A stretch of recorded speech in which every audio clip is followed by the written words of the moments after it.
Aloha mai kako, you are watching Hawaii Political Reporter. Aloha and welcome to Hawaii Political Reporter. Thanks for watching. Tonight, Aaron Hawkins on the hypocrisy of Obama's war on guns while killing innocent people abroad daily. Kim.com explains how the government spies on all of us and how they are colluding to take away our internet freedoms. Then a message from Anonymous about their fight against the New World Order and censorship. But first, a hilarious cartoon animation of what should happen when politicians go wrong.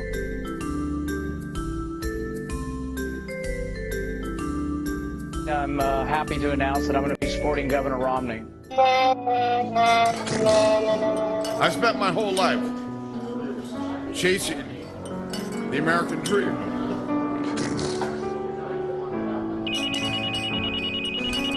My father. You get up here at 11 o'clock. We're in a really world of hurt.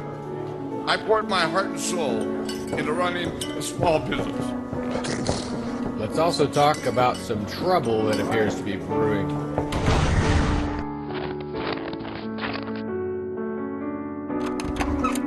Well, people have pestered me about this, and Well, you know, I think it's interesting that Governor Romney and I actually have quite a few similarities. there's no doubt about it. That's what I'm sick and tired of. I think that I can be an asset. The watershed moment. Base of the party. I don't endorse those views, and I've explained it many times. I don't know them that well. You know what? You have to deal with it. So, Seems to kind of show a gray horizon.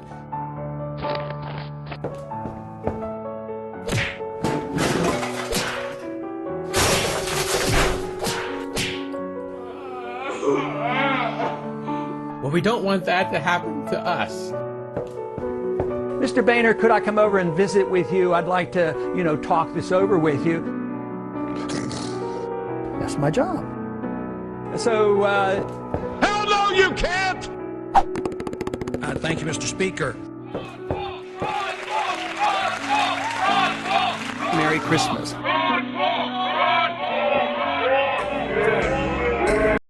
Last week, 27 Americans were murdered in yet another shooting spree. 20 of those killed were children. An enormous amount of attention is being focused on this event, even to the point of having the president make emotional speeches about it and visiting the families. And it's been the top story on the news, not just in the United States, but all over the world. Obviously, this is an enormous tragedy for the families involved. However, there's something very important that's not being said here. Why is it that the American people and the world at large isn't crying for the children killed in Gaza this past month? Why is it that the women and children being killed by Obama's ongoing drone strikes aren't being talked about in the mainstream media? Why is it that the U.S. military was able to kill over 1 million civilians in Iraq and hundreds of thousands in Afghanistan without any outrage from the Western world? How many brown-skinned people have to die in order to merit front-page news? And why is it that some on the left are politicizing this and using it to push for new gun control laws on citizens while allowing the greatest perpetrator of mass murder in our current era the freedom to kill with impunity? Why aren't we hearing calls to disarm the U.S. government? Wouldn't that be more coherent? Have you forgotten that this same government that you would have disarm the citizens is the same government that granted the military the right to imprison any civilian and execute them without trial with the NDAA? Have you forgotten that this is the same government that's been attempting to find a way to censor the internet with SOPA and PIPA? Have you forgotten that this is the same government that brutalized peaceful protesters during OWS? You want to give them more power? If all human life was measured with the same scale, there would have been calls to overthrow the U.S. regime a long time ago. If all human life was measured with the same scale, European governments would have imposed sanctions on the U.S. and cut off all financial ties. If all human life was measured on the same scale, you would have understood that you have a moral responsibility to stop funding those war crimes with your taxes. But all human life is not measured on an equal scale. This much is very clear. And until that changes, any talk of legal reforms is an exercise in absurdity. So what do you think? Agree or disagree, put your 2 cents in the comments or call in to discuss it live on our Monday and Wednesday night roundtable at 10 p.m. Eastern. Also be sure to let us know in the comments if there's a topic you want us to cover. For more content like this, be sure to subscribe to this channel, follow us on Facebook and Twitter, visit our website stormcloudsgathering.com for bonus materials, and be sure to subscribe to our weekly newsletter if you'd like to get email updates for our latest content. If you agree with the message in these videos, please favorite them, rate them, share them with your friends. Help us get it out there to more people. Before we can change the way the world is, we have to start by changing the dialogue. And introducing people to these concepts through video is just one way to start. So you've blamed President Obama and the Obama administration for colluding with movie companies in order to orchestrate this giant arrest here in New Zealand. Now, is this kind of give and take relationship between Washington and Hollywood all that you say it is, or are you just the exception? Does this really exist? Well, I mean, you have to look at the players behind this case, okay? The driving force, of course, is Chris Dodd, the chairman of the MPAA. And he was a senator for a long time. And he is, according to Joe Biden's best friend. And the state attorney that is in charge of this case has been Joe Biden's personal counsel while he was a senator, Neil McBride, and also worked as an anti-piracy manager for the BSA, Business Software Association, which is basically like the MPAA but for software companies. So, and also the timing is very interesting, the election time, the fundraisers in Hollywood set for February, March, April, and there had to be some kind of plan B, an alternative for SOPA, because the president certainly was aware, and his team in the White House was aware, if they don't have anything to give at those fundraisers to those guys in Hollywood who are eager to have more control over the internet, he wouldn't probably raise that much. And Hollywood is a very important contributor to Obama's campaign, not just with money, but also with the media support. They control a lot of media, celebrity endorsements and all that. So, I'm sure the election plays an important role. The relationships of the people that are in charge of this case play an important role. And, of course, we have facts that we want to present at our extradition hearing that will show some more detail about this, and that this is not just some conspiracy theory, but this actually happened. But the U.S. Justice Department wants to extradite you, a German citizen living in New Zealand, operating a business in Hong Kong. They want to extradite you back to the U.S. Now, is that even possible? Well, see, that is a very interesting question, because the extradition law, the extradition treaty in New Zealand doesn't really allow extradition for copyright. So what they did, they threw some extra charges on top, and one of them is racketeering, where they basically say we are a mafia organization and we set up our internet business to basically be an organized crime network that was set up and structured the way it was just to do criminal copyright infringement. And anyone who has ever used Mega Upload or has any idea about how that website worked knows immediately that that is total nonsense.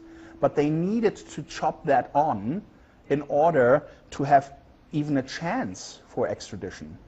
But in our opinion, you see, all of that, I think, was secondary. The primary goal was to take down Mega Upload and destroy it completely.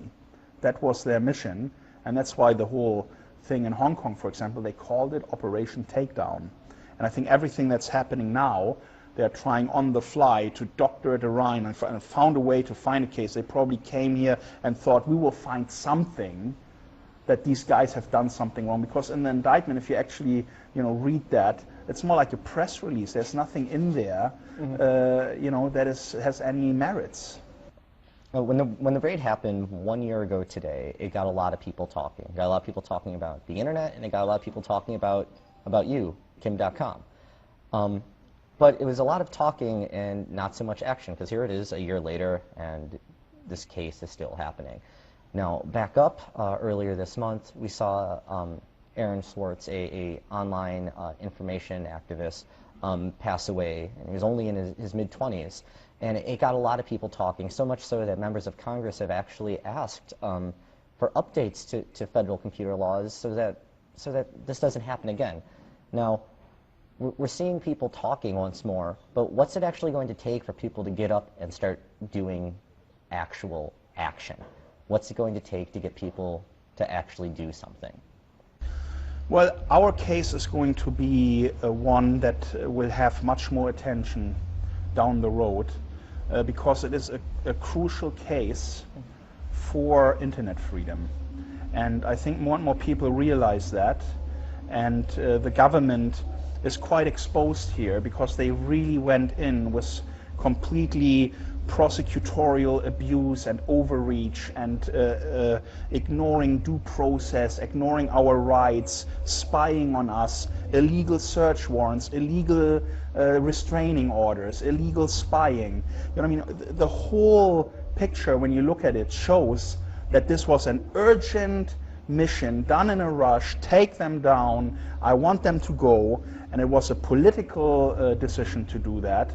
And the execution was extremely poor, and the case is extremely poor because that is something they thought they can worry about later. It was all about the takedown. Let's send a strong message to Hollywood that we are on their side.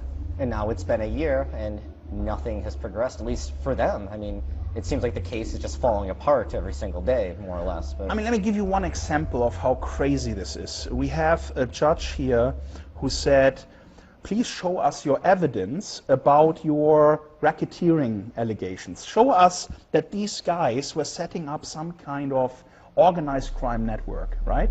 So, because that's what the extradition will focus on primarily. They're using the organized crime treaty to get us extradited, okay? So the US appealed that and said, no, we don't want to show you what we have. Mm-hmm. And then they appealed to the High Court, and the High Court then said, well, we want to see it. And they just keep appealing it all the way to the Court of Appeals and to the Supreme Court. And what does that tell you? You know, if you don't even want to show your cards, show us what you have. Mm-hmm. You know, if you have such a strong case and you're seriously interested about getting someone extradited, why waste all this time? Yeah. Just show your hand, you know? Mm-hmm. And they don't have anything because we haven't done anything wrong. We were law-abiding. We were a good corporate citizen. And they knew that the time they came here to do this. It's bad faith, it's malicious. They just wanted to take us down. So speaking of internet freedoms, you say that the new program, MEGA, is fully encrypted. And you're touting it as this encrypted program so that people want to use it. Do you think this is even necessary, that right now people need encryption on the internet? How is it even possible that nothing seems safe nowadays from prying eyes? I think it's important for the internet that there is more encryption, because what I have learned since I got dragged into this case is a lot about privacy abuses, about the government spying on people. You know, the US government invests a lot of money in spy clouds, massive data centers, with you know, hundreds of thousands of hard drives storing data. And what they are storing is basically any communication that traverses through US networks. And that means they are not spying on individuals based on a warrant anymore. They just spy on everybody, mm-hmm. permanently, all the time. And what that means for you and anybody is if you are ever a target of any kind of investigation, or someone has a political agenda against you, or a prosecutor doesn't like you, or the police wants to interpret something in a way to get you in trouble, they can use all that data, go through it with a comb, and find the things. Even though you think you have nothing to hide and you've done nothing wrong, they will find something that they can nail you with. And that's why it's wrong to have these kinds of privacy abuses. And I decided to create a solution that over time is going to encrypt more and more of the internet. So we start with files, we will then move to email, we'll then move to voice over IP communication, and our API is available to any third-party developer to also create their own tools. And my goal is, within the next 5 years, I want to encrypt half of the internet, you know? Mm-hmm. Just re-establish a balance between a person, an individual, and the state.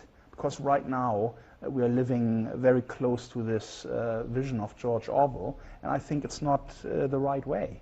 You know, it's a wrong path that the governments are on, thinking that they can spy on everybody. Now, something a lot of people have been wondering about is the case of Ninja Video. Now, they were a client that uploaded material onto Mega Upload that was then targeted by the Justice Department.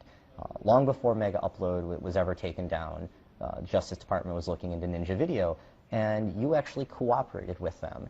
And people want to know, how is this Kim.com, the guy who is, incredibly against Washington and, hates everything that they've done to him? How is this same guy also helping out the Justice Department before?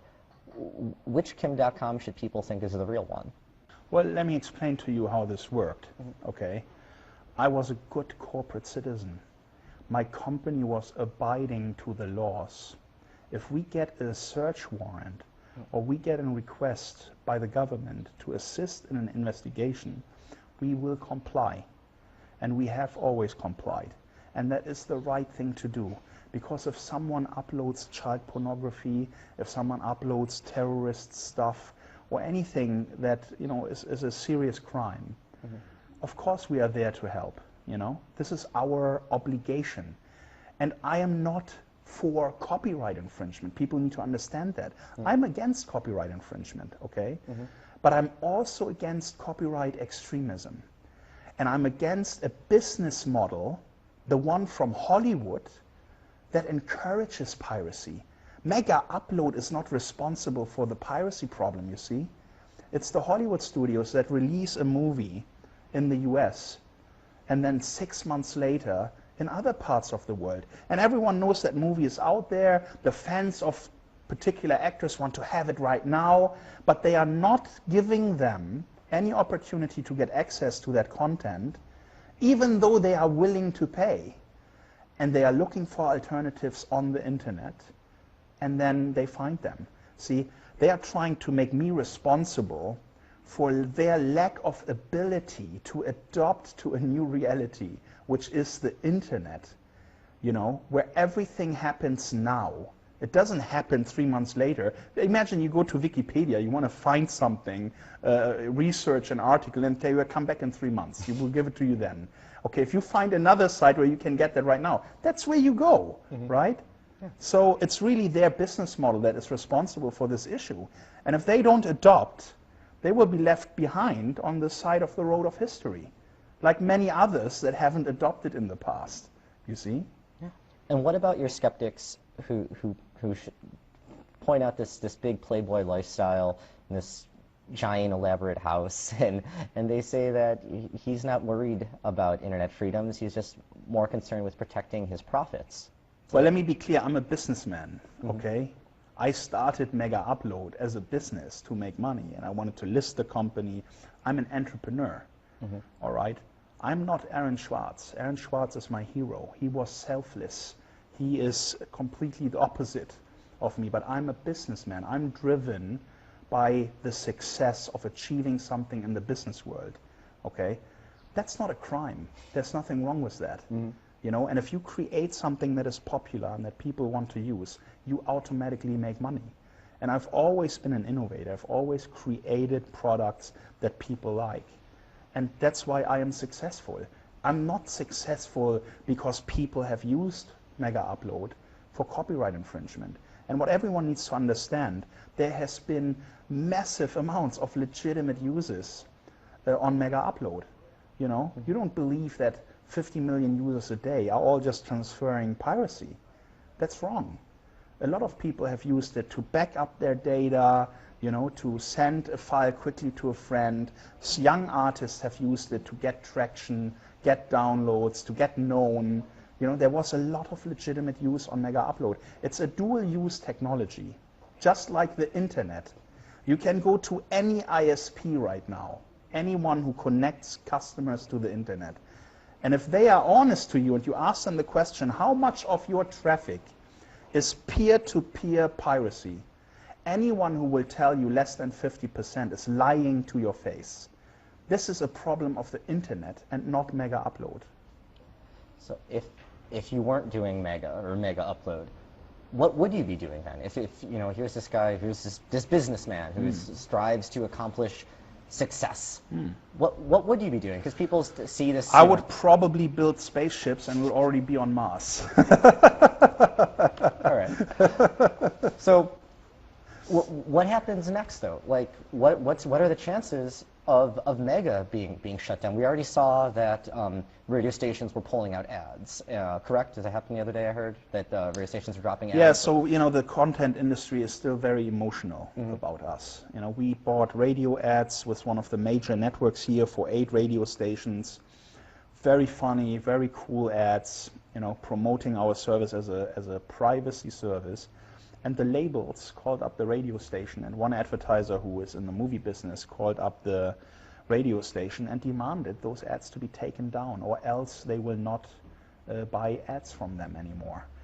And they were forced because they rely, of course, on that advertising income. And my campaign was comparatively was small in comparison to the amounts that they are spending. So they used their power to interfere in our right to have a media campaign, and an ad campaign.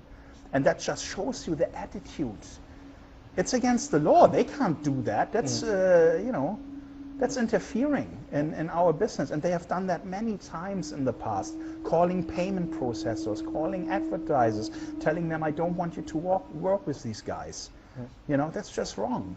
If you have an issue with us, go hire a lawyer, sue us, take us to court, and let's see if you have, anything that will give you a judgment against us. But instead, they use their power and their money to get new laws made for them, to lobby politicians, to get the White House to come here and destroy our lives, destroy 220 jobs, hard-working, innocent people, and they don't give a damn about that. They had an agenda that is about more control over the internet. And they made a strategic decision to say, who are we going to take out to send a strong message? And I was the one. So, so what are the chances of Mega being shut down then? I mean, you're only on day 1 right now.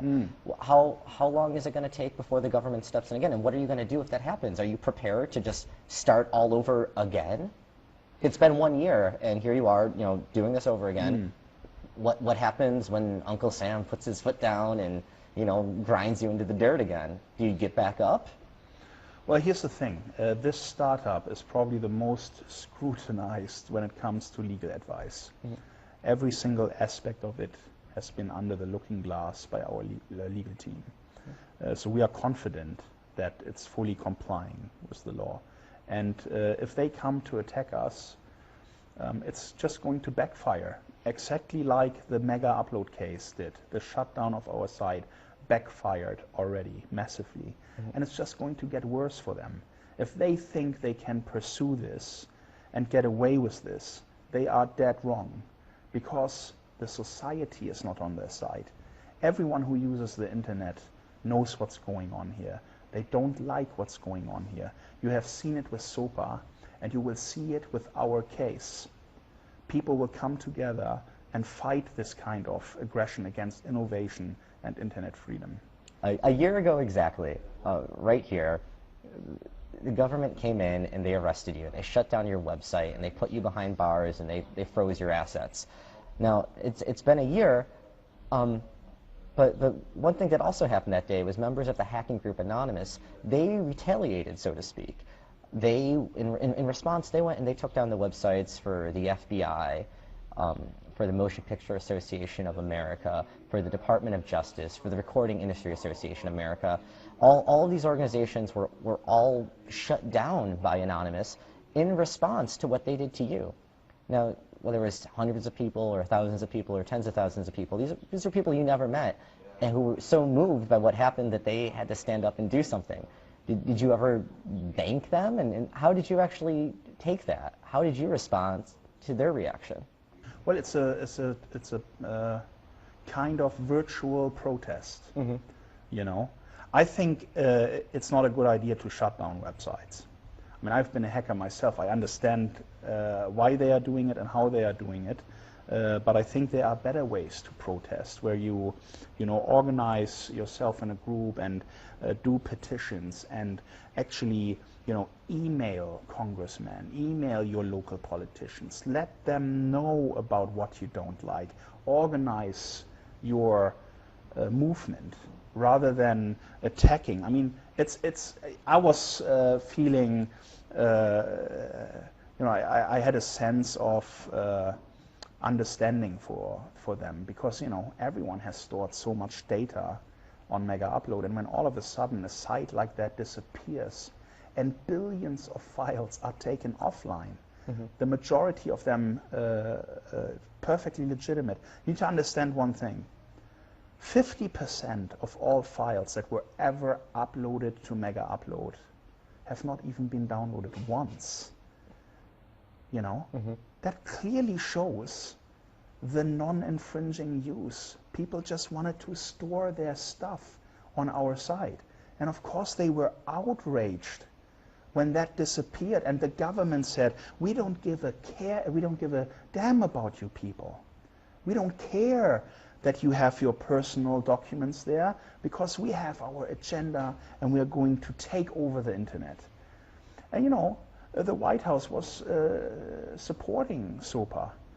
And only when the masses came together, and Aaron Swartz, I mean, he stopped SOPA. With his efforts, he stopped SOPA, and he became a target, a political target, okay? And that's why all these things happened to him. There is no reasonable cause behind going after a young genius like that in the fashion they did. It's political. Because the White House wanted SOPA. They promised it to Hollywood. And they failed, and they couldn't go ahead because the White House was afraid if they keep pushing hard and they keep pushing it forward, that the people who oppose it are not going to vote for Obama in the re-election campaign, you see? So it's all a game to them, really. And we are all the little puppets that they think they can kick around. So we need to organize. There needs to be a movement that identifies these things and fights that, not with shutting down websites, but with real protest, going out on the streets, writing to politicians, and especially, most importantly, don't vote for the guys that are against internet freedom. Anyone who voted for SOPA, you should have a close look at that guy. Do I want to give him my vote next time around? Because that's the only language politicians understand, is your vote. And if you can bring all these votes together, somehow pooled for internet freedom, you will see all these efforts disappear. Because at the end of the day, they represent the public. The politicians represent the public. And when they have enough pressure, they can't move forward. And SOPA was the best example for that.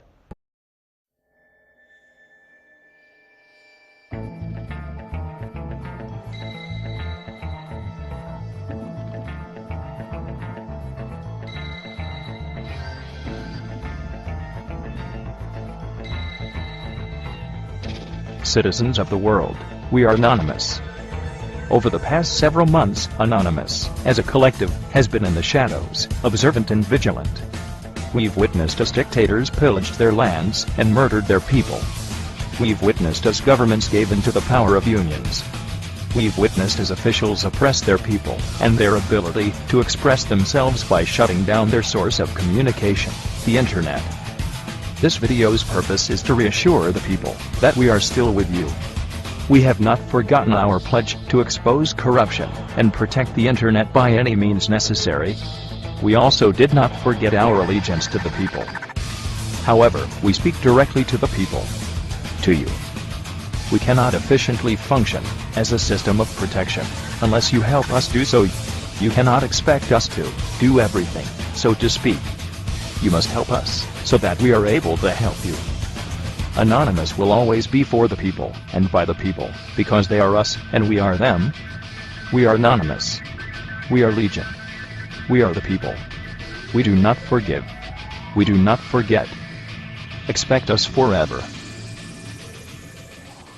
Away from the people, but it was given up in the Federal Reserve Act. Federal Reserve is no more federal than Federal Express. You try a hide and destroy a freedom, man. You sick agenda. We know you anti-American. You come forward American Constitution. 1913, corrupt in the system. Devalue dollar, hyperinflation. The Federal Reserve, controlled by Lucifer. He can see you lying.